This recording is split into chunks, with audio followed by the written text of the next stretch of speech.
नवंबर 1932 की एक सिरमई इदास सुबह स्कॉटलैंड के पहाड़ी इलाके में एक दरवाजे की चौखट पर एक बच्चा मिला।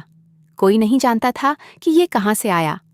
मिसेस मैक्लियोड ने उसे औनी कपड़े में लपटा पाया, ठंडा, खामोश और बिल्कुल बेयाद। बस एक चीज थी जो उसे याद थी, झील के पानी का जायका, और उसकी छोटी सी मिट्टी में था एक चांदी का ब्रूच, अलो की शक्ल का, एक आंख काले शीशे की, और वो आंख देखती रहती थी। मिसेस मैक्लिवार्ट ने बच्चे को भी रखा, ब्रूच को भी। 1 साल भी न गुजरा कि उनका घर जलकर राख हो गया। आसमान पर बादल का एक टुकड़ा न था, कोई वजह न थी, कोई जवाब न था। वो बचे तो बस इस ब्रूच के साथ, जैसे कोई तावीज़ हो, जैसे कोई आखिरी सहारा।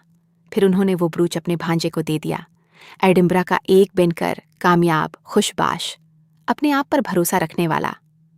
वो उसे पार्टियों में पहन कर जाता। लोगों ने नोट किया, इसकी किस्मत कुछ ज्यादा ही चमक रही थी। पैसा खुद चलकर आता था, हर तरफ से भलाई ही भलाई। फिर एक खिजां आई और सब कुछ अलट गया। कारोबार डूब गया, महीनों में बाल सफेद हो गए। 1 ही साल में वो दहाइयां बूढ़ा हो गया। मरने से पहले उसने वो ब्रूच एक कलेक्टर के हाथ में ठूंस दिया, गड़गड़ाते हुए, अल्तजा करते हुए। बस एक लफ्ज था उसके मुंह पर, सुकून। कलेक्टर अमीर आदमी था, पुरानी और नादिर चीजें खरीदने का शौकीन। उसने ब्रूच को शीशे के पीछे सजा दिया। मेहमान आते पूछते, ये क्या है? और वो भूल जाता, हर बार भूल जाता। फिर बीवी का नाम भूल गया, पढ़ना भूल गया। आखिरकार वो गलियों में बच्चों की तरह बोलता फिरता था, और घर वाले उसे ले गए। 1924 में ये ब्रूच फोर्ट विलियम के करीब एक छोटे से अजायब घर में नमूदार हुआ।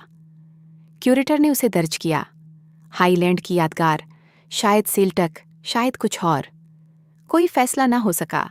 आज भी वहां है, शीशे के पीछे। लोग उसके सामने रख जाते हैं सोचते से, जैसे कोई खींच रहा हो। एक अजीब सी उदासी, एक अजीब सी ठंडक। और उसके साथ लगी तख्ती हमेशा से खाली है। कोई नहीं जानता क्यों।